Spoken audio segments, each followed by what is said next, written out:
Bien, ahí está, ahora sí estamos grabando. Lo que le decía, vamos a hablar del sistema película-pantalla, vamos a hablar de la unidad funcional más importante dentro de lo que es radiología analógica. Analógica lo digo yo porque no utilizamos en ninguno de los pasos de todo el proceso de obtención de la imagen nada en forma digital, no hay un sistema que digitalice, ni nada por el estilo, ni que se utilice en un conversor análogo digital, ni nada por el estilo como él lo hace en imagen digital. Aquí es todo analógico, donde tenemos rangos de exposiciones bastante más acotados, como verán que ya hablamos la clase pasada con el tema de la curva característica, para obtener determinadas radiografías y radiografías que tengan calidad diagnóstica, ¿tá? Que no esté sobrepasada de contraste, que no esté sobrepasada de densidad, ¿tá? Y que tenga los parámetros normales, ¿tá? Bien. El sistema película-pantalla le decimos así, sistema película-pantalla porque lo que tenemos es una película radiográfica que está dentro de una pantalla intensificadora, qué sé yo, ¿tá? La pantalla intensificadora es un cassette, que le decimos nosotros, en realidad lo que es un estuche donde se coloca la película dentro y este estuche contiene una superficie específica que al recibir determinados fotones X reacciona y emite luz. Y emite luz de manera más aumentada, es decir, con una intensificación de la cantidad de fotones que se emiten con respecto a lo que se recibe en cada punto. ¿Ah? Y esto hace que las dosis, si comparamos con y sin película, eh, con y sin pantalla, vamos a ver que las dosis que se pueden utilizar son menores, ya que tenemos una pantalla que intensifica la señal que recibe. Ahora también igualmente esto lleva a determinadas cuestiones con respecto a la calidad en sí del producto, donde se perdería un poquito la calidad y la definición, un poquito, porque no es puntual la emisión lumínica, sino que es anisotrópica, es decir, hacia muchos lados, pero igualmente no es tan considerable como para no poderlo usar. Por eso siempre se usó y estaba ampliamente distribuido. ¿Tá? Si nos vamos directamente a la película radiográfica, está compuesta por dos elementos fundamentales. Una base o soporte, ¿tá? Que es básicamente un material rígido donde se coloca toda la emulsión fotográfica y la emulsión fotográfica propiamente dicha, que son las que tienen los elementos sensibles, ¿tá? Que son sensibles tanto a los fotones X como a la luz, ¿tá? Fijada con una fina capa adhesiva, ¿tá? Que también es de gelatina, es decir, el elemento sensible, los cristales de haluro de plata, están inmersos en una gelatina, se fabrican de tal manera que están inmersos la estructura cristalina en una gelatina, y que esta gelatina está unida a la base o a ese soporte que le digo por medio también de más gelatina pero con otra consistencia que nos brinda una adhesión más firme. Esta red cristalina con esta gelatina es aplicada con un determinado espesor y de forma muy homogénea sobre esa base y ese soporte. ¿Ah? Aquí tenemos un esquema básicamente de los pares de pantalla y película, ¿tá? Con configuraciones para una capa o para dos capas. Es decir, las películas convencionales que se utilizan para radiografías convencionales son de doble emulsión. Es decir, tienen una única base, como ven acá, un soporte, y tienen una capa de emulsión de un lado y del otro de la película. ¿Tá? Luego, obviamente, por encima de esa gelatina con ese material sensible, existe una capa protectora que evita que se raye fácilmente la película, que se marque. Acuérdense que esto es como una gelatina, ¿tá? Que si, es más, si nosotros esta película la apretamos, marca mucho esa gelatina, y esa marca, es más, la huella propiamente dicha, puede quedar evidenciada luego en el procesado. ¿Tá? Como una huella cuando después de procesada la película, sale la huella en la imagen. ¿Tá? Dale así, que cualquier manipulación no indebida queda la marca. Por eso generalmente nosotros como forma estándar tratamos de manipular este tipo de películas en un único sector, ¿tá? Que es el sector donde nosotros colocamos los datos del paciente. Porque no importa si ahí nosotros la apretamos o no a la emulsión, sabemos que ahí van a ir los datos del paciente y lo único que se va a exponer son los datos del paciente. ¿Tá? Más allá de eso, el otro tipo de configuración es monocapa, ¿tá? Donde tenemos un único soporte, la emulsión y la capa protectora. Y de aquí el tema de para qué se utiliza cada una de ellas. Generalmente las configuraciones monocapa son para mamografías, ¿tá? Y las configuraciones de doble emulsión son para radiografías convencionales, tórax, un abdomen, miembro, lo que sea, todo el resto, todo con sistemas película o pantalla de doble emulsión. ¿Tá? Específicamente, las radiografías mamográficas son de una única capa. ¿Tá? Bien. Ahora, ¿por qué creen que las mamográficas tienen que tener la configuración monocapa y las otras convencionales son de doble emulsión?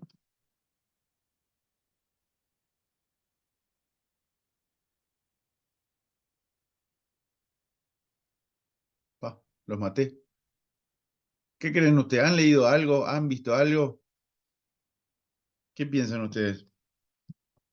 ¿Será porque la mamografía es de bajo contraste? La mamografía de bajo contraste. Sí, por Sí, supuesto. la pregunta, profe. La mama es de bajo contraste en realidad, no la mamografía. La mama, la mama Es, es, es verdad, es verdad. sí. Y bueno, seguí la conclusión, seguí el proceso. A ver, si la mama es de bajo contraste, ¿qué necesito yo? Jorge me está hablando, ¿no? Sí, para que ahora me perdí un poco, estoy en el laburo. Tranqui.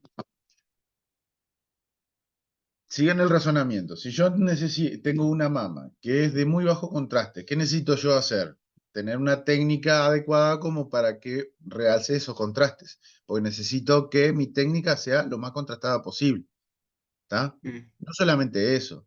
Yo lo que necesito es ver cosas muy chiquitas, ¿no? En la mama. ¿Qué queremos ver? Microcalcificaciones, obviamente nódulos, nódulos espiculados, lo que sea, ¿no? Pero un nódulo espiculado es una cosa más grande y más grotesca, pero las microcalcificaciones, que son muy pequeñitas, a veces del entorno de los nanómetros, necesitamos tener una técnica adecuada, con el contraste adecuado, y una película, un sistema de película en pantalla adecuado que nos brinde la mejor definición posible. Las configuraciones bicapa, si yo tengo un fotón X que incide sobre esta cara, también va a generar una reacción sobre la cara contralateral. Esto hace que estas películas tengan una velocidad determinada y una reacción determinada, obviamente tienen una sensibilidad determinada, y eso lo vamos a ver al final de la presentación, que la hacen diferente a las de monocapa. Pero las monocapas son específicas para la técnica que se utiliza en mamografía y para que se genere la mejor resolución posible, o en realidad definición posible. Que hablo de definiciones y que los bordes de cualquier estructura queden bien marcados. Y si necesitamos, y con esto, el contraste, ¿no? Es decir, cuando nosotros tenemos una estructura que definimos bien los bordes y que se diferencia bien del resto, lo que hacemos es ayudar en el contraste de esta estructura. Si este pasaje de esta estructura que tiene una determinada densidad hacia lo que está periférico a él, que tiene muy baja densidad, es más paulatina, es decir, no tenemos contraste, y aquellas cuestiones muy pequeñas que generan mucho contraste no la vamos a ver. Entonces, tenemos que tener una película que genere la menor difuminación posible y el mejor contraste posible. ¿Tá? Y también depende mucho de cómo está fabricada, de cómo son los gránulos de aluro de plata que tienen en la red cristalina. Y eso lo vamos a ver ahora. ¿Ah?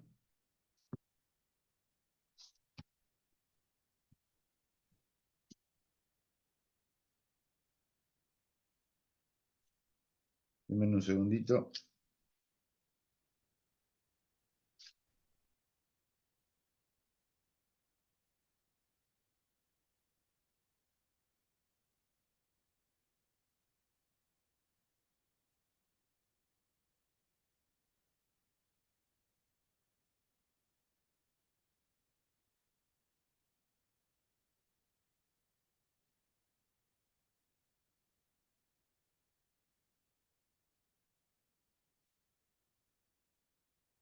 Bien.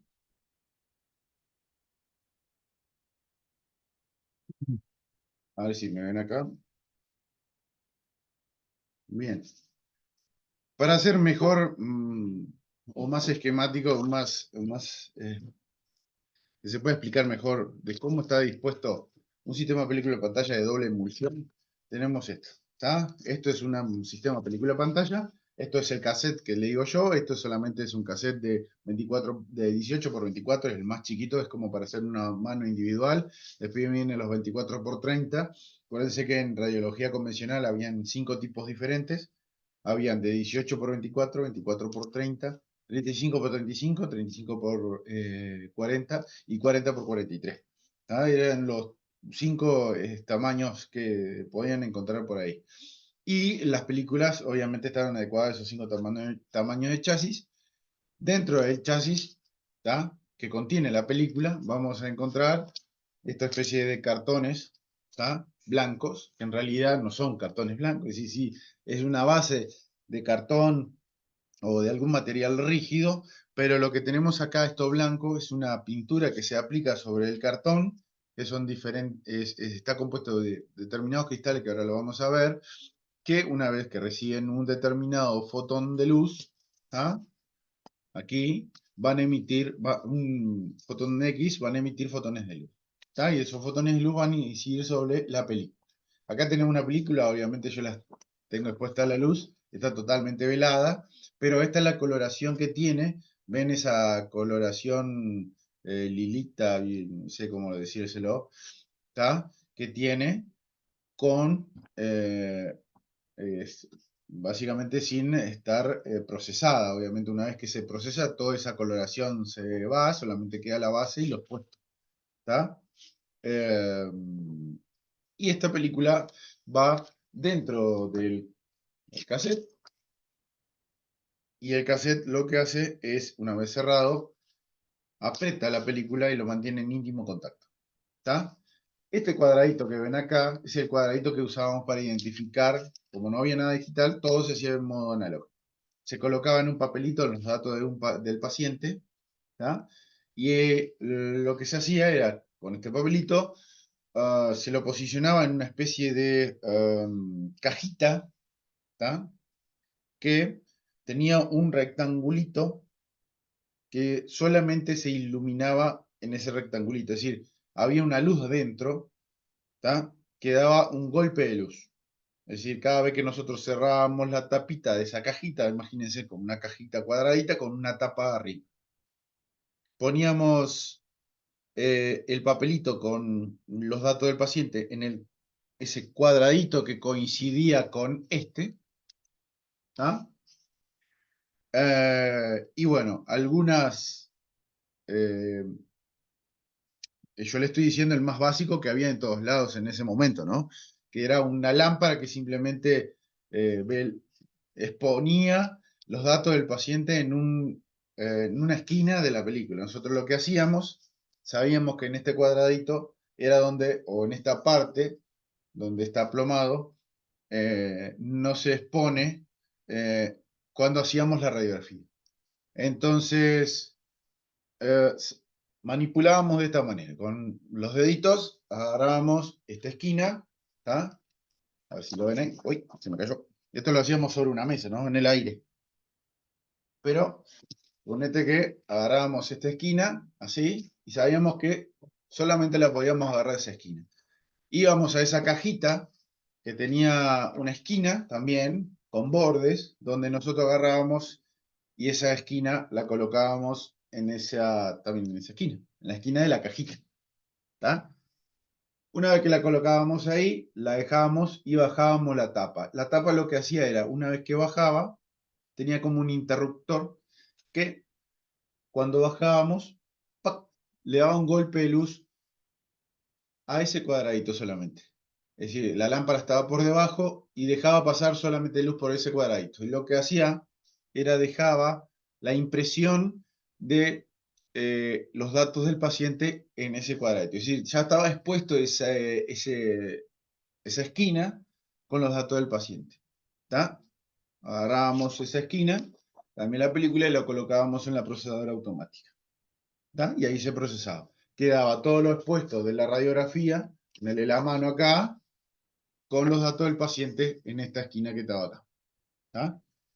Y si no, habían otros equipos que ya eran un poquito más modernos, donde se digitaba, tenían como un tecladito y una pantallita tipo de calculadora, que se colocaban los datos del paciente en con un tecladito que tenía, y tenía como una ranura donde nosotros colocábamos el chasis, lo colocábamos ahí, y la máquina sola hacia la exposición abría esta tapita que tenemos acá. Vieron que tiene como un botoncito ahí, metía un dedito, ¿ah? Y corría esta puertita. Básicamente es eso. A ver si lo puedo correr yo. No, ya está re dura esta que la tengo de, de clavo acá.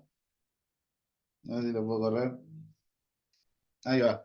Vieron que ahí se corre, ahí se corre. ¿Ah? Lo que hacía la máquina, corría, daba el golpe de luz, es decir, daba específicamente un golpe con los datos del paciente, ¿tá? Cerraba la puertita y la trababa. ¿Tá? Eso era la magia que hacía ese aparatito. Todo muy, si lo miramos todo como es ahora, todo muy arcaico, pero era en ese moderno es lo que en ese momento era moderno y era lo que se usaba. Y después hay otros tipos de chasis que no se usaban mucho. Esto como para hacer un dedito, un 13x18, bien chiquitito. Después hay otros chasis que son más largos que anchos, las OPT. ¿Saben lo que es una OPT? ¿Alguien se hizo alguna vez una ortopatotomografía? No, no. Nunca, No, nunca profe. vieron esas imágenes de toda la arcada dentaria. Iba desde cada articulación temporomandibular acá a la otra, de una a otra, yo. Básicamente mastoide, mastoide. ¿Tá? Básicamente era un equipo donde uno colocaba el cráneo posicionado con el mentón sobre un soporte, lo alineabas bien en la orbitomía tal, y lo que hacía, con un chasis largo, tenías un equipo de rayos y un chasis de este lado. Y el equipo giraba alrededor tuyo. ¿Ah? Hacía este giro. Entonces lo que te hacía es una exposición continua donde te sacaba, desplegada toda la arcada dentaria. ¿Está? A ver si tengo. Capaz que por ahí. A mí me lo hicieron eso, profe, es verdad. Te hacen ponerte bien si te moves, no te puedes mover. O sea, y te giran el aparato alrededor tuyo. Está bueno, después la radiografía queda bárbara. Se ve todo, hasta la última muela allá atrás. A ver. Esto mismo. ¿Ustedes lo están viendo? O yo Sí, no me. sí. No, lo Eso. vemos, sí. Básicamente esta es la radiografía que obtenemos como una ortopantotomografía. ¿Está? Es esto. No esto chiquitito, sino que lo anterior. Se agarraba todo, desde la ATM a la ATM. Como verán, está toda la ATM. ¿Está? Y lo que ven, toda la arcada dentaria. ¿Está? Toda la arcada dentaria. Bueno, esos chasis se utilizaban para eso. Hoy en día, con el tema de los chasis con radioluminiscente con memoria, con fósforo radioluminiscente con memoria, los clásicos CR, que lo van a encontrar por todo sistema analógico que se reconvirtió a digital. Bueno, estas imágenes son digitales. Pero antes se hacía con sistema película-pantalla y lo único que cambiaba era que el chasis era con una una pantalla intensificadora con una película radiográfica dentro. ¿Está? Bueno, me fui al carajo, me fui por las ramas. Pero está, para que tengan una idea de todo el mundo de la radiografía analógica, que ustedes ya a esta altura no van a ir, son muy pocos los lugares y capaz que en el interior que van a encontrar que todavía siguen estando con equipos analógicos. No equipos analógicos, sino que con equipos y sistemas procesados de las películas de forma analógica. ¿Tá? Bien, vamos ahora a la emulsión. La emulsión está compuesto por básicamente una red cristalina de haluros. ¿Está? ¿Qué pueden ser? Obviamente son todos haluros de plata, pero que pueden ser una combinación con bromo, con cloro, con yodo. ¿Está? Puede ser una combinación de cloro con plata, es decir, cloruro de plata, bromuro de plata o yoduro de plata. ¿Está? Son los haluros de plata, una red cristalina, y básicamente tienen una conformación química como la de una sal. ¿Está? Y bueno, básicamente lo que va a esta red cristalina es sufrir determinados procesos de deformación, vamos a decir así, donde su red cristalina paulatinamente se va deformando, ¿tá? Donde hay movimiento tanto de electrones como de iones dentro de esa red cristalina. Por eso vamos a ver que la deformación de la imagen latente, es decir, la formación de la imagen que está latente pero no manifiesta hasta que se luego revela, básicamente se trata de movimiento tanto iónico como electrónico. ¿Tá? Que luego, cuando se va a revelar, lo que se realiza es una exacerbación de todo ese proceso físico-químico, ¿tá? Para que más haluro de plata se acumule, más plata metálica se acumule en un determinado lugar de esa red cristalina y se visualice la imagen propiamente dicha. ¿Tá? Pero eso es más adelante. 3 son los halogenuros más importantes en la cual se fabrican estos tipos de emulsiones. Bromuro de plata, cloruro de plata y yoduro de plata, ya los dije, pero básicamente se realizan una mezcla de muchos de ellos. Dependiendo del fabricante, es cuánta cantidad de cada uno de ellos se utiliza dentro de la mezcla. ¿Tá? En general, todos los haluros son sensibles a todas aquellas radiaciones cuyas longitudes de onda lleguen hasta los 460 nanómetros. El bromuro de plata es el principal que generalmente en todas las películas se encuentra. ¿Tá? Y suele combinarse con yoduro de plata principalmente. ¿Tá? Generalmente sí, tenemos mucho bromuro de plata, pero el segundo componente que en forma general, no quiere decir que esto sea absoluto, se puede encontrar es con combinaciones de yoduro de plata, pero también con bromuro de plata. ¿Ah? Ahora, las concentraciones específicas de cada uno de estos, digo, en su momento, que fue algo muy importante porque siempre las rivalidades en todas las marcas es cuánto de uno usás, cuánto de otro usás para generar determinados resultados luego en la película. para a ver qué tan tirada hacia la izquierda o hacia la derecha tenemos la curva característica final de esta determinada película. Bueno, eso obviamente es un secreto del fabricante y nunca lo vamos a saber, como cualquier cosa hecha por algún fabricante del tipo farmacéutico o de cuestiones médicas. ¿Está? Entonces, el cloruro de plata es el que presenta, básicamente, si vamos a hablar de las características propias que brinda cada uno de estos componentes de la red cristalina, vamos a decir que el cloruro de plata es el componente que brinda determinados tiempos de revelado y fijado cortos. Es decir, si ponele que hiciéramos la red cristalina, que no es así, porque hay una sinergia de cada uno de ellos, pero supongamos que hacemos solamente la red cristalina de cloruro de plata. Bueno, vamos a tener tiempos de revelado y fijado cortos, ¿está? Pero con una sensibilidad espectral baja, ¿está?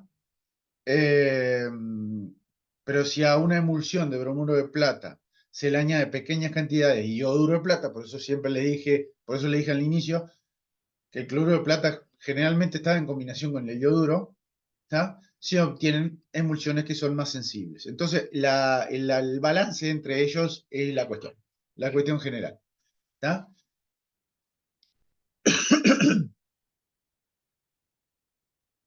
La única inconveniente que tiene de agregar yoduro de plata es el tema de alargar los tiempos necesarios para el fijado de la imagen, ¿tá? El yoduro de plata por sí solo no es válido para la fabricación de la emulsión fotosensible, ¿tá? Pero lo que es siempre un elemento que suele combinarse con alguno de los otros dos, ¿tá? El yoduro de plata o está asociado al cloruro de plata o al bromuro de plata. Pero generalmente el que más se utiliza es el cloruro con el yoduro. Y a veces también igual se coloca bromuro, ¿tá? Porque el bromuro da determinadas otras características que no tienen ninguno de estos dos o en forma sinérgica ayudan a determinados resultados, ¿tá? La reacción química que se utiliza para la fabricación de esta emulsión básicamente es esta que vemos acá, donde el nitrato de plata se asocia con alguno de estos componentes, bromo, cloro o yodo, en realidad bromuro o yoduro o cloruro, ¿tá? Que siempre está en combinación con potasio porque son sales de potasio, ¿tá? Donde aquí va a dar el haluro de plata determinado, dependiendo si es con bromo, cloro o yodo, ¿tá? Que con nitrato potásico vamos a a obtener la reacción que vemos acá abajo. Entonces, esperen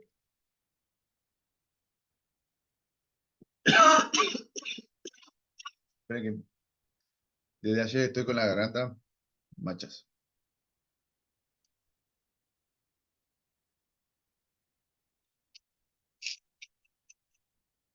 Entonces, el nitrato de plata, ¿de dónde viene? Y bueno, de combinar plata con ácido nítrico, ¿tá?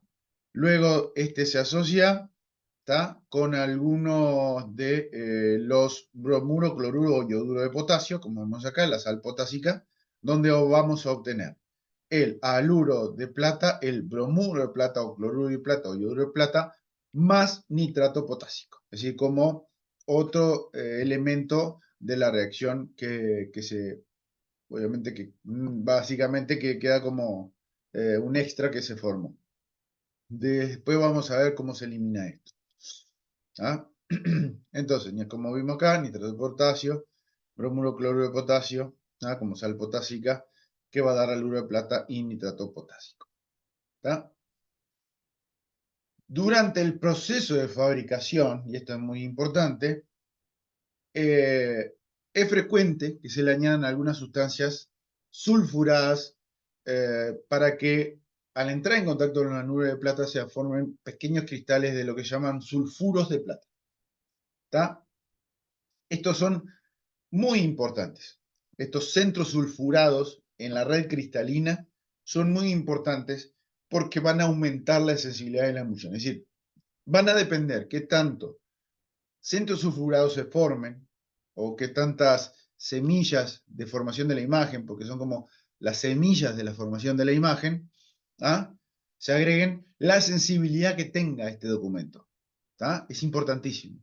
Entonces, es, como dice acá, aumenta la sensibilidad de la emulsión, pero no solamente que la aumenta, el hecho de que agreguemos más o menos de esta, aumenta o disminuye la sensibilidad, sino que definitivamente se le agrega durante la fabricación, no es que en algún momento no se agregue esto, siempre se lo hace, ¿tá? Porque es básicamente cómo comienza todo, ¿tá? Bueno, si vamos a la gelatina propiamente dicha, es el medio en el cual se va a colocar toda esta red cristalina, ¿tá?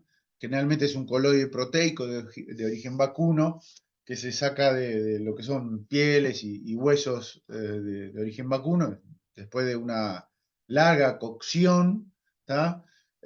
Y en realidad lo que se hace es, se agarra las pieles y los huesos de la vaca, ponele, coloca en grandes tinas, se lleva el agua a determinada temperatura, que empieza a liberar todo este coloide dentro del agua, se retira todo lo que es hueso y pieles, se deja esa agua y se reduce esa preparación líquida lo más posible hasta que lleguemos al coloide propiamente dicho y nos quede como una sustancia gelatinosa, ¿ah? Una masa gelatinosa que se utiliza luego para colocar todos los componentes de la red cristalina adentro, ¿ah? Y formar básicamente la emulsión.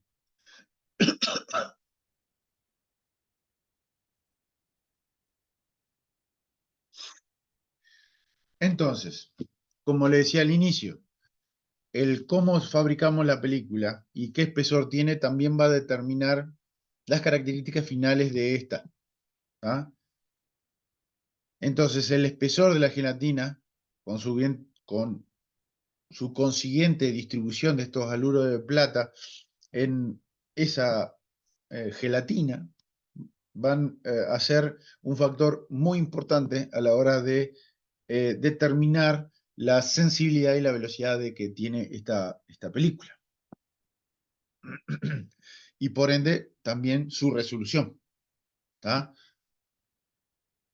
Pueden haber gelatinas con su red cristalina, con un espesor fino, ¿tá? O con un espesor más grueso. O pueden haber cristales de haluro de plata más madurados, otros menos madurados, con determinados tamaños, más grandes, más pequeños, y cada una de estas diferencias van a hacer determinar una determinada característica de esta película. La gelatina básicamente es un medio transparente, poroso, que brinda soporte y que hace que la red cristalina se mantenga de forma uniforme sobre el soporte o la base, ¿tá? Entonces, esos son los requisitos que tiene que tener la gelatina para hacer básicamente lo que es y lo que hace, ¿tá? Transparente para que pueda llegar cualquier luz o fotón a la red cristalina, permeable para que los líquidos puedan incidir sobre esa red cristalina, mantener un soporte mecánico para mantener la estructura del cristal en una determinada posición y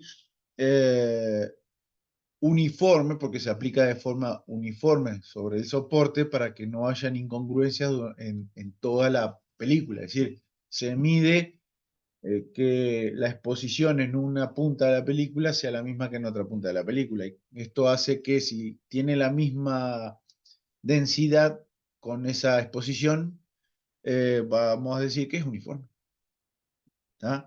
El concepto de uniforme se aplica a muchas cosas. Después en control de calidad vamos a ver que se utiliza para determinar qué tan uniforme es una imagen tomográfica, por ejemplo.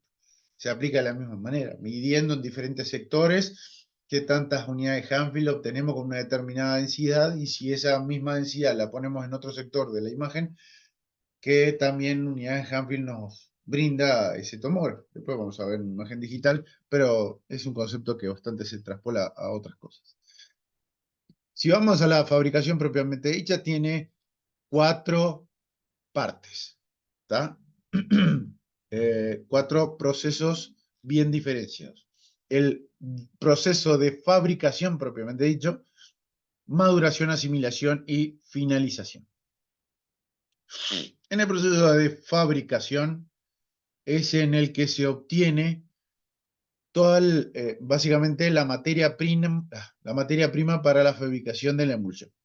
El proceso de fabricación vamos a obtener el coloide proteico de origen vacuno, y es donde también se agrega el nitrato de plata, ¿tá? Y las sales potásicas,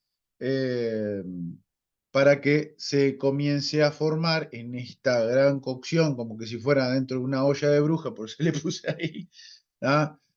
Lo que son los haluros de plata correspondientes, ¿tá? Y el array cristalina. Dependiendo qué tanto de cada uno se coloque, es lo que vamos a obtener al final, ¿tá?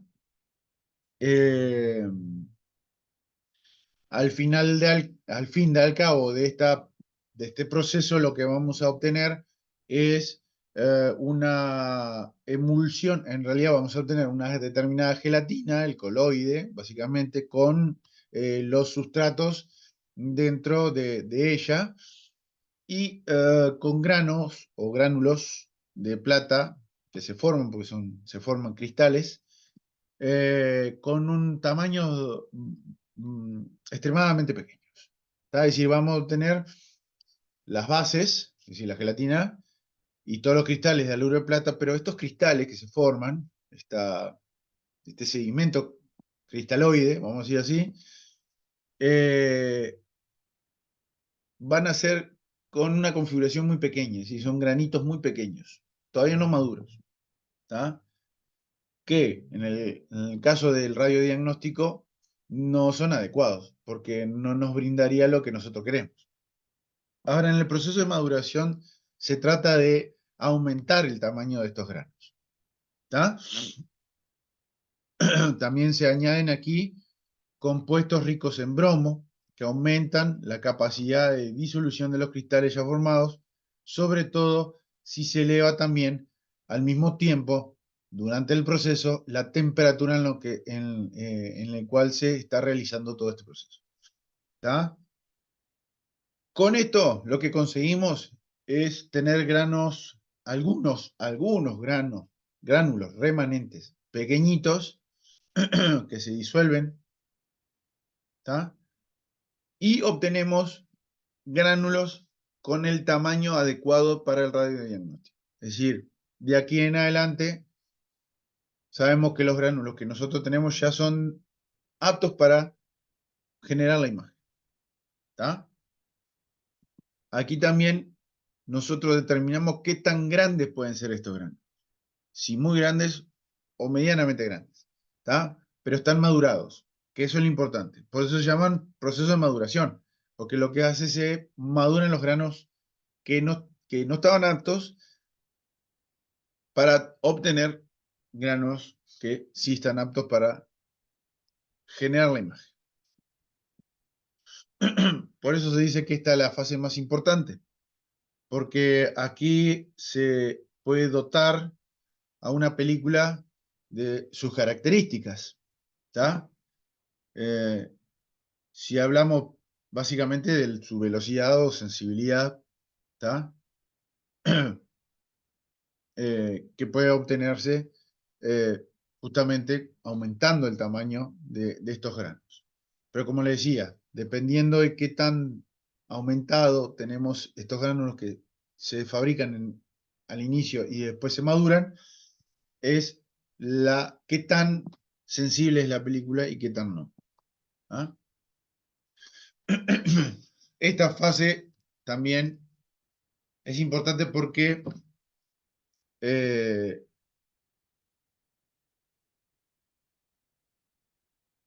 se elimina todo, perdón que yo ya casi no tengo voz, se elimina todo el gránulo que no se va a utilizar.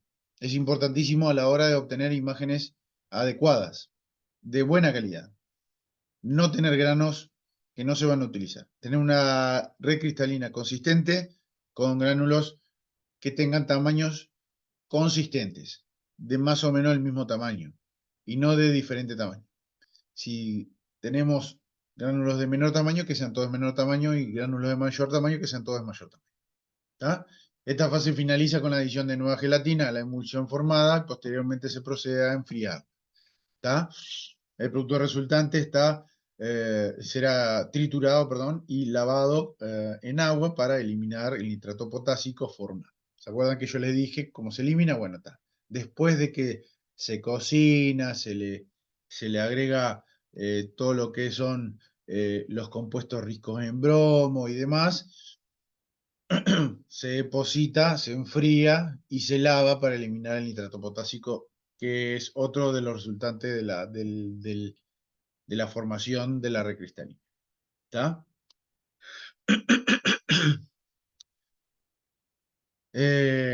Los iones de bromuros que se han utilizado para solubilizar las sales de plata, quedando solo la gelatina y cristales fotosensibles de la oro de plata con el tamaño elegido para la sensibilidad preestablecida.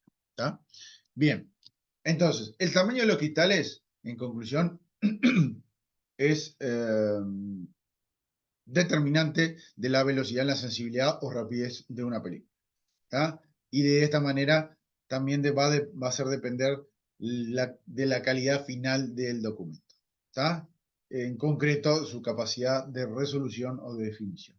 Entonces, cuanto mayor sea el tamaño de estos cristales fotosensibles, mayor será la sensibilidad, velocidad o rapidez de la emulsión que se forma. Y peor la resolución y, al fin y al cabo, el detalle que tendrá la imagen. ¿Tá? Cuanto menor es el tamaño de los cristales fotosensibles, menor será la sensibilidad, velocidad o rapidez de la emulsión que se forme y mejor la resolución y definición de los detalles que se tendrá en la imagen. Entonces, si vamos al ejemplo al inicio, si comparamos una película mamográfica de una convencional, verán que las mamográficas vamos a tener que tener una emulsión con un espesor fino, con cristales lo más pequeños posibles dentro del rango de radiodiagnóstico, ¿tá? Y si podemos de una emulsión, mejor. Entonces con eso mejoramos y mejoramos y mejoramos más lo que es la resolución y la definición que tendrá al final. Obviamente este tipo de películas van a ser las más lentas en cuestión de sensibilidad, pero no me importa, porque yo lo que quiero es detalle y definición. Entonces por eso son de esta configuración. ¿Van entendiendo todo hasta acá? Es fácil, ¿no? Sí, sí, profe, yo tengo una duda. Sí, Entonces, cuando vos primero tenés, o sea, la gelatina y después la reacción del nitrato de plata o sea, ocurre dentro de la gelatina.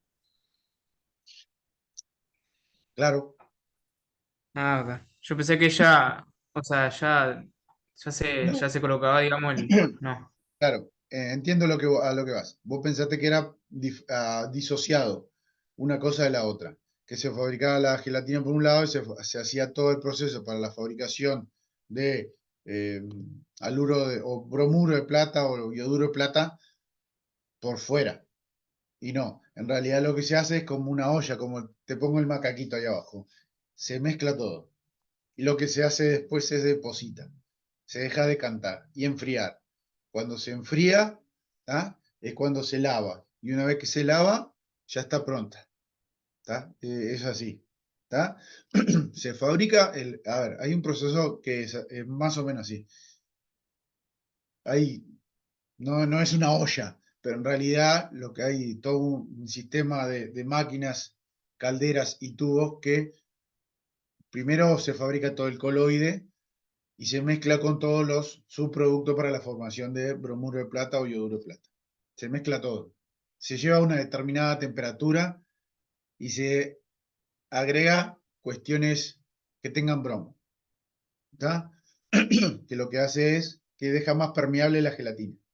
Entonces, una vez que la deja más permeable a la gelatina, con todos los subproductos de la formación de los haluros, se empiezan a mezclar a una determinada temperatura. Cuando llegan a esa determinada temperatura, a ese determinado tiempo, estando a esa temperatura, ellos ya saben que los cristales tendrían que estar básicamente con un determinado tamaño, porque hacen mediciones, obviamente, ellos ya, es prueba de error, ya saben que si lo dejan tanto tiempo, a tanta temperatura, agitándolo a determinado tiempo, van a obtener un determinado resultado. Después eso directamente se le aplica sobre la base. ¿Tá? Después se aplica sobre la base y se deja enfriar sobre la base. Después que es una máquina mismo que la aplica de forma muy homogénea sobre la base, la va alargando a la base, la va aplicando, ¿tá? Se va dejando enfriar y ya, es decir, ¿cómo se enfría? Y básicamente una vez que se aplica la gelatina sobre la película, se coloca adentro de tinas de agua. Se van enfriando y se va lavando. A medida que se enfría, se lava. Y se lava y saca todos esos componentes que nos sirven. ¿Está? Como el nitrato de potasio, por ejemplo. O el bromuro excedente. ¿Está? ¿Entendiste más o menos? Pero es Sí, sí. toda la vez. Toda la vez. Bueno, con lo poco que ya me queda de vos. Proceso de asimilación. Es el siguiente. En este proceso es donde se agregan las sustancias que tienen, a ver, en importancia, el segundo puesto, que son las sensibilizantes. Los sensibilizantes cromáticos, ¿tá? Hay bactericidas, fungicidas, humectantes, lo que sea. Hay un montón de otros agentes que se colocan. Pero dentro de lo más importante, en segunda importancia, detrás de los haluros de plata, en la formación de una emulsión en una película radiográfica, son las sustancias sensibilizantes. ¿Tá? Que son las sustancias sulfuradas, el sulfuro de plata, por ejemplo. ¿Tá? ¿Se acuerdan cuando yo les dije que en algún momento de la fabricación se colocaban alguna sustancia sulfurada? Bueno, estos pequeños cristales de sulfuro de plata se colocan dentro del proceso de asimilación, donde no solamente, a ver, convengamos que esto se separa para que se entienda en 4 procesos, donde el proceso de asimilación queda como algo aislado del anterior, donde está, el anterior ya hicimos la gelatina, los sustratos, formamos la haluro de plata, listo, está maravilloso, se enfrió y quedó. No, en realidad también está asociado a todo el proceso anterior. Todo se hace de forma casi al mismo tiempo. Pero lo único que se trata es que las sustancias sensibilizadoras, los bactericidas, fungicidas y todo esto, se coloquen en determinado punto de enfriamiento, determinado punto de la cocción de la gelatina con los sustratos de haluro de plata. ¿Tá? Pero eso va a depender del fabricante cuándo es que lo coloca. Pero para entenderlo, lo separamos. Sabemos que hay un proceso de asimilación donde se colocan las sustancias sensibilizadoras. Aquí es donde se coloca los sulfuros de plata para que tenga determinada sensibilidad esa emulsión. ¿Tá? Y para que no se dañe con bacterias o hongos que se puedan formar. O para que la gelatina siempre se mantenga con una determinada firmeza, tiene que tener determinados humectantes.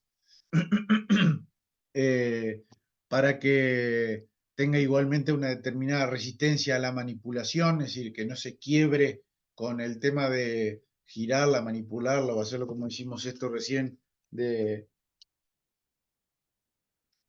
que haga esto. Para que no se quiebre haciendo eso, por ejemplo, se colocan algunos elementos plastificantes. ¿Tá? Y hay otros agentes antivelo que lo que evitan es esto, el tema de que si estamos en la cámara oscura, que no se vele tan rápidamente con la luz roja, por ejemplo. ¿Tá? para resumirle toda esta characha que les puse acá. Después ustedes la leen, pero básicamente es eso. ¿Está? El último proceso es el proceso de finalización, obviamente, es el proceso de finalización, si no es el último proceso, Dios mío. Es la fase donde se le coloca básicamente la capa protectora que tiene encima. ¿Por qué les digo esto? Porque también podemos decir que acá es donde se coloca, donde se deposita la fase, la gelatina que adhiere la base, la base con la gelatina que tiene los cristales de aluro. Pero en realidad, cuando nosotros estamos terminando de formar toda la gelatina con los cristales de aluro de plata, esta gelatina se deposita sobre la base y la base ya tiene esta capa de pegamento o de sustrato que une la gelatina que tiene la red cristalina con la base. ¿Tá? Es decir, ya viene con la base cuando se une. Entonces, podemos decirle que es parte de la finalización, pero ya estaba en conjunto con otro proceso. ¿Tá? Y obviamente por encima de la capa protectora que evita rayones y arañazos y demás. ¿Tá? Entonces básicamente nos queda un sándwich, ¿tá? Como ves acá, la base, el sustrato adhesivo, la emulsión propiamente dicha y la capa protectora de un lado y del otro, ¿tá? Y si todavía le unimos todo este sándwich que tenemos acá, lo vemos aquí en la cara anterior del chasis, la hoja de refuerzo, que también se le llama así a la pantalla intensificadora, la capa protectora, ¿tá? De la película, la emulsión, el sustrato, poliéster, sustrato, emulsión, capa protectora, hoja de refuerzo, cara posterior del chasis. ¿Tá? Básicamente así es como se ve. La base, chicos, la base. Ay, Dios mío. Esperen que voy a tomar un mate.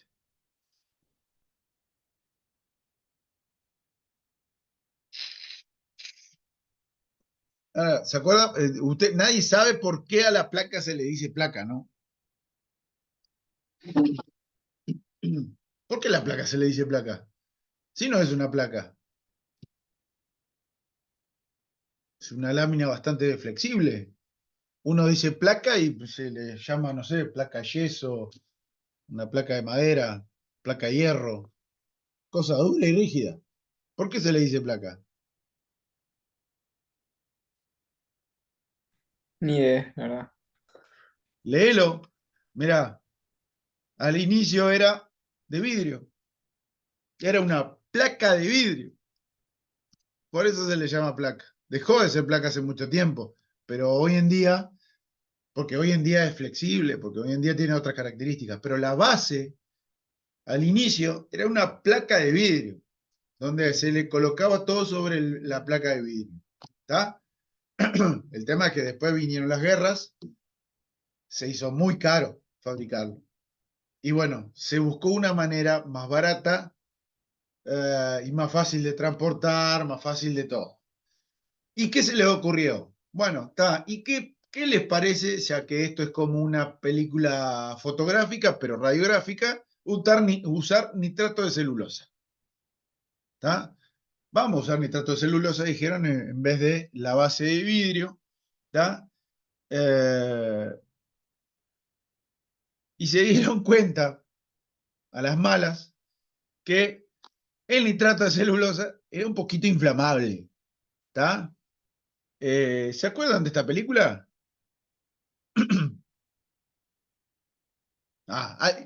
Son todos jóvenes, pero vamos a decir que la vieron.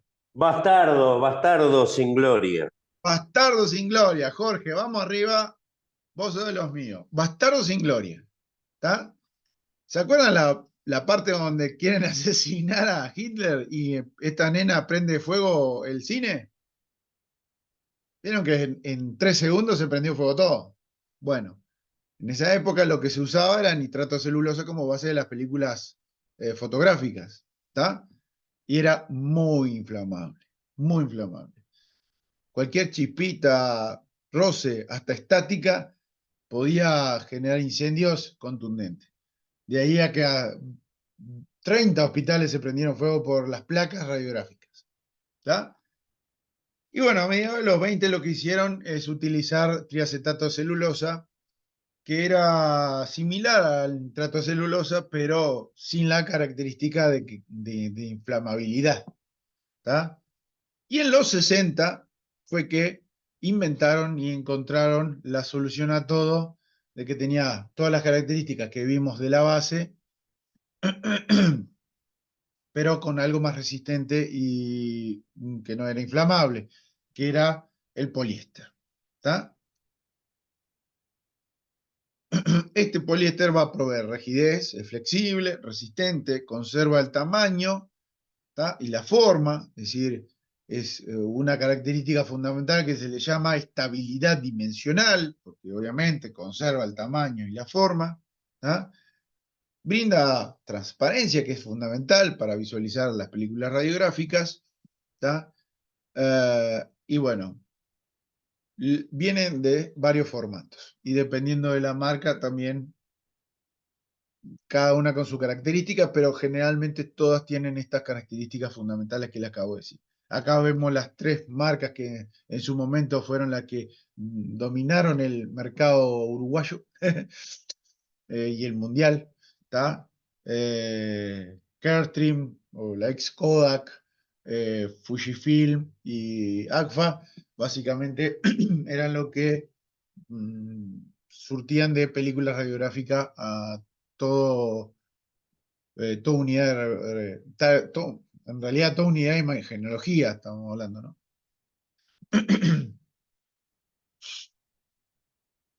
Entonces,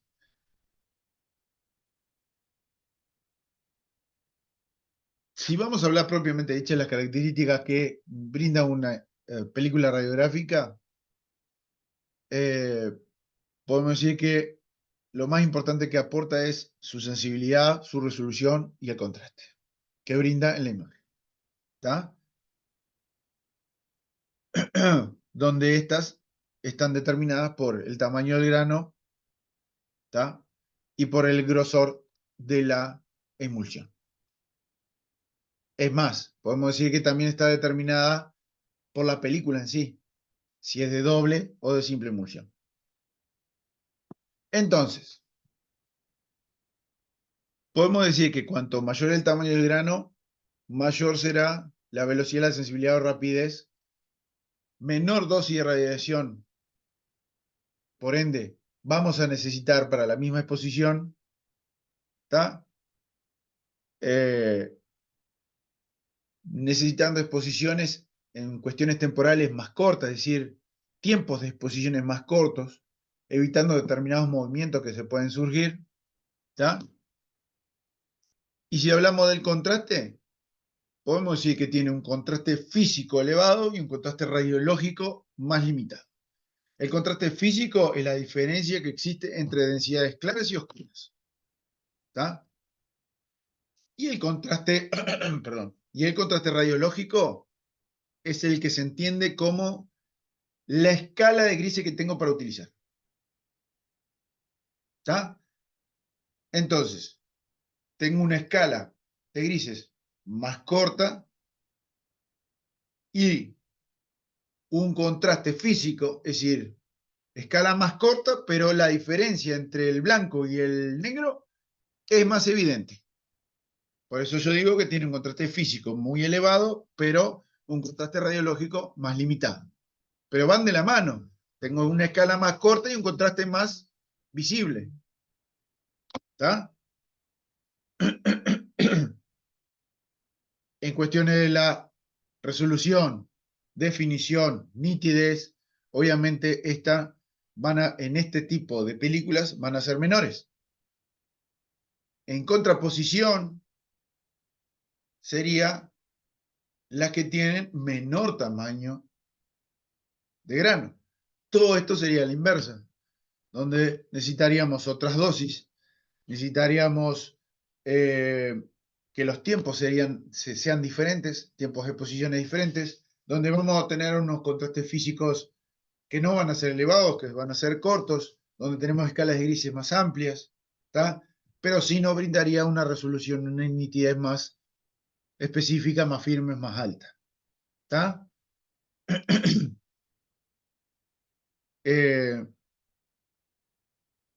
Vamos a llevar esto a esquema. Entonces, si tenemos granos gruesos o granos finos, o emulsión gruesa o emulsión fina, básicamente es el mismo resultado en cuestiones de esas características. Grano grueso, aumento la sensibilidad a velocidad, disminuyo la resolución, aumento la borrosidad intrínseca, bajo la borrosidad por movimiento. ¿Está? ¿Por qué? Porque los tiempos que utilizo son más cortos. ¿Está?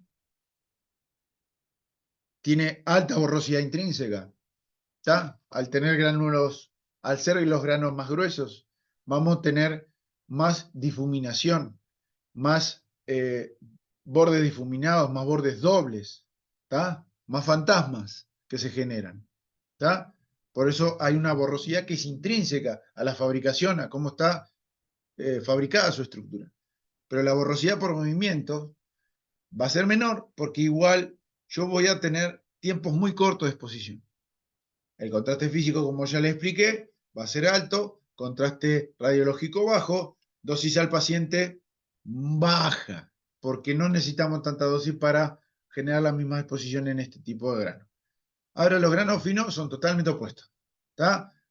Baja sensibilidad, alta resolución, baja borrosidad, alta borrosidad por movimiento porque necesitamos más tiempos, contraste físico bajo, contraste radiológico alto, alta dosis al paciente. ¿Está? Exactamente lo mismo pasa si nosotros comparamos una de emulsión gruesa con una emulsión fina. Y exactamente pasaría lo mismo si comparamos una película de doble emulsión con una de simple emulsión. ¿Está? Así que con este esquema básicamente ustedes tienen todo. ¿Está? Y van a entender absolutamente todo. ¿Está? ¿Van entendiendo hasta acá?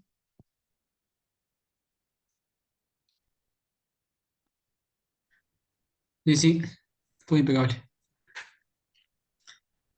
Bien, otra de las cosas fundamentales que tiene que tener una película es una correspondencia espectral.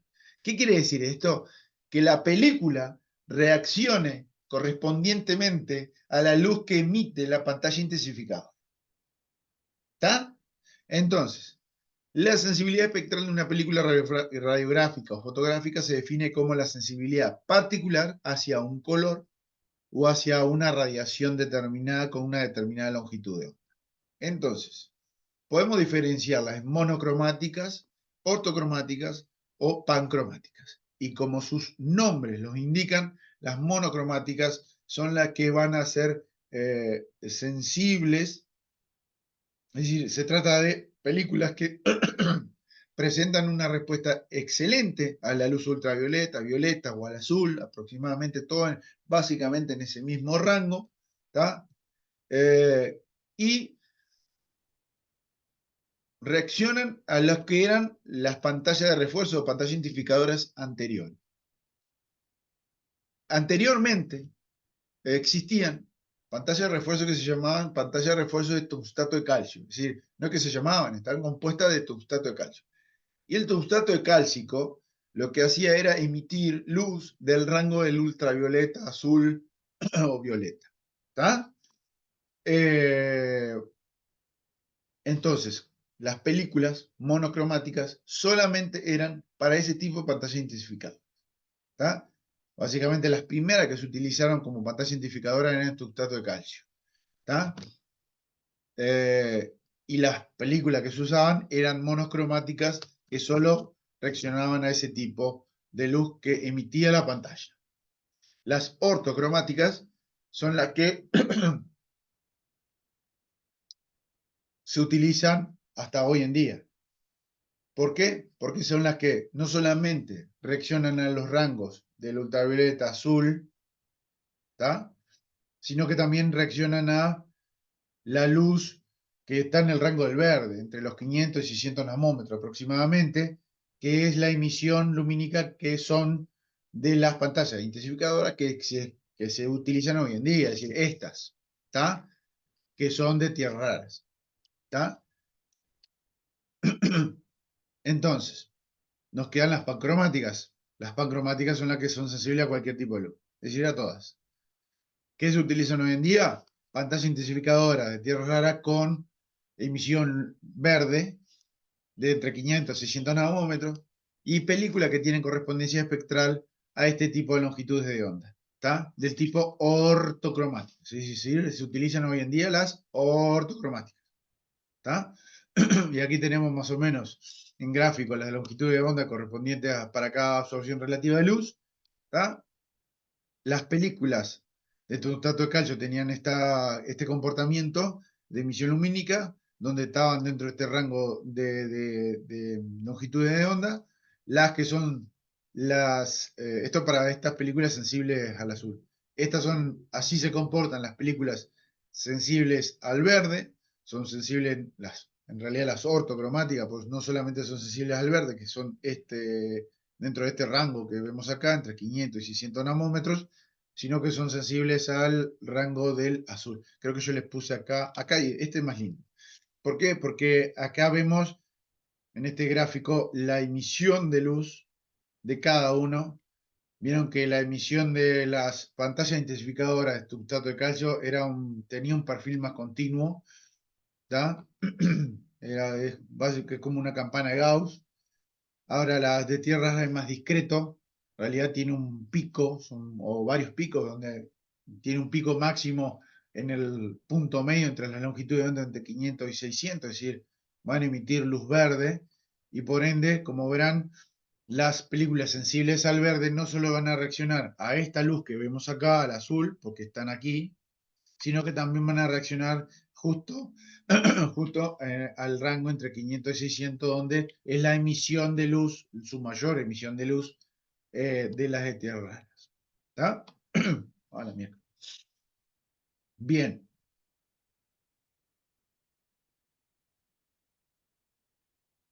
¿Entendieron hasta acá?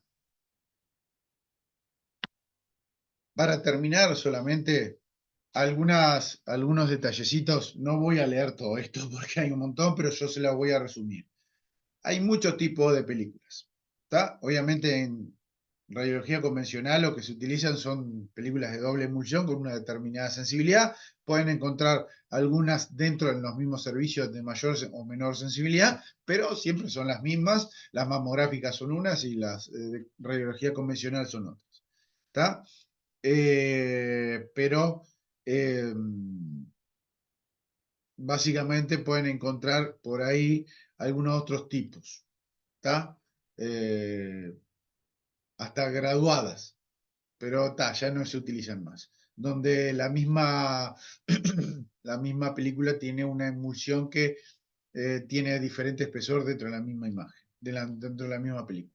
Pero después eso bastante irrelevante hoy en día. Ya casi no van a ver sistemas, películas, pantallas, menos van a ver graduadas. ¿Está? Y bueno, si vamos a las características, como le dije, de diferenciación entre las de doble emulsión y la emulsión simple, vamos a ver que en forma esquemática es el mismo resultado de lo que vimos, como que si estuviéramos comparando eh, una película de grano grueso con una película de grano fino, o una película de emulsión gruesa con emulsión fina. Las características son las mismas, donde las de doble emulsión tienen mayor sensibilidad, menor resolución, mayor borrosidad intrínseca, etcétera, etcétera, etcétera. ¿Está? Así que no me voy a detener en cada una de estas, porque ya hablamos de eso. ¿Está? Bien. También hablé sobre una capita antihalo que existía, que se coloca en la parte opuesta, que se sitúa en la moción se sitúa, en realidad se coloca, a ver si tengo un esquema aquí. Generalmente cuando tenemos películas de doble emulsión, entre la base y el fósforo, en realidad, entre la base, entre la base y la capa, no el fósforo, sino que la capa adherente, ¿tá?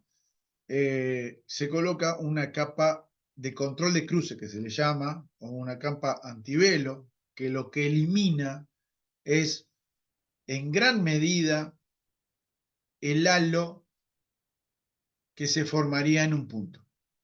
Es decir, mejora la resolución final que se puede obtener con el contraste. No es que elimina el 100%, en realidad ayuda a que un fotón que incide en una de las caras y que genera una emisión lumínica en esa capa de la pantalla intensificadora, que esa emisión lumínica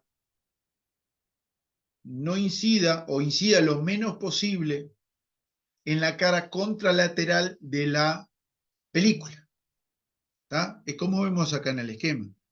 Es para que no haya un cruce, o por lo menos se evita en lo mayor posible, porque no hay una capa anti-halo al 100%, sino que siempre algo cruza, pero se evita bastante que esta incidencia de luz sobre esta capa de emulsión, ¿tá? No incida tanto sobre la contralateral. Porque en la imagen que nosotros obtenemos y que vemos, vamos a ver un punto con un halo.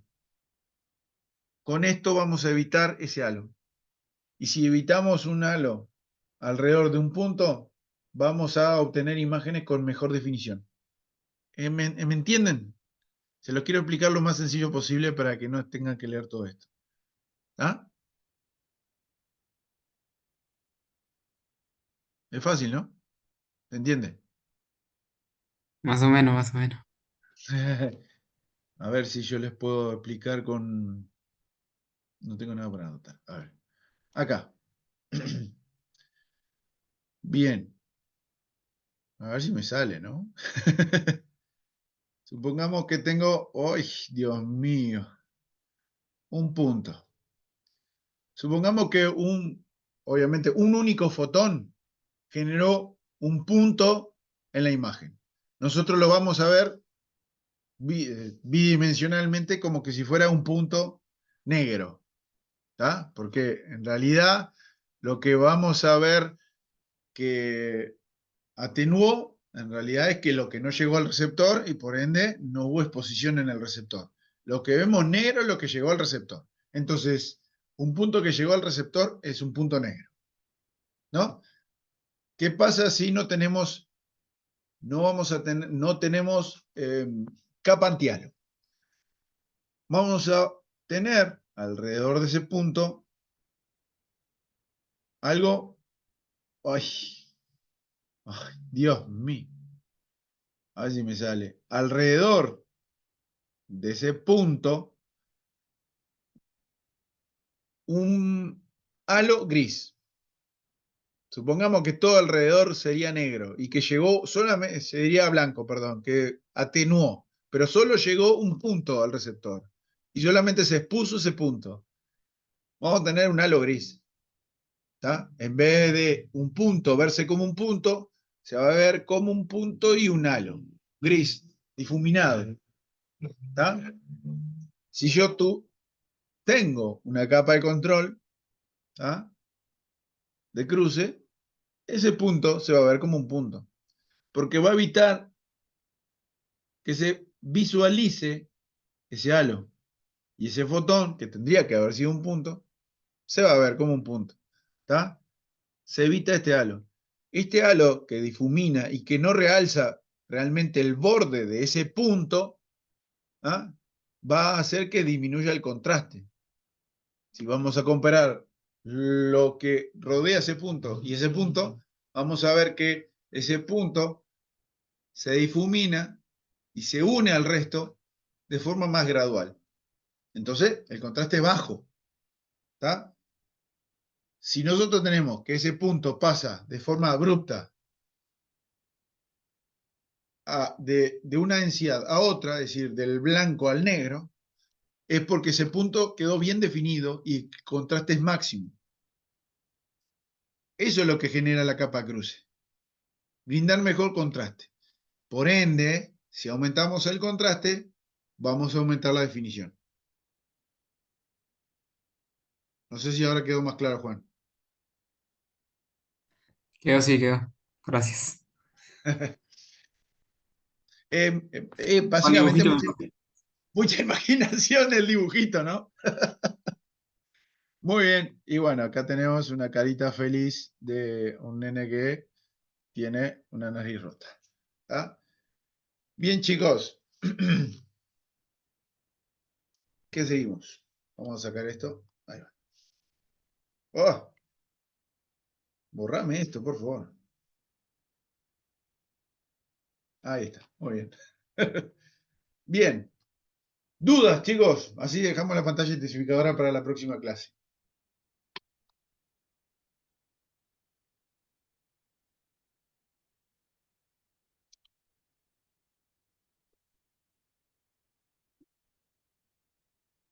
¿Ninguna? Impresionante. Ninguna, la verdad. Soy bueno, ¿eh? O no entendieron nada o entendieron todo. La ley del todo El o nada. claro. ¿Qué lo tiró, eh? Soy bueno, ¿eh? O soy el peor. Todo o nada. No, el tema es que somos muy tímidos. So- ah, Dejate de joder. Muy tímido.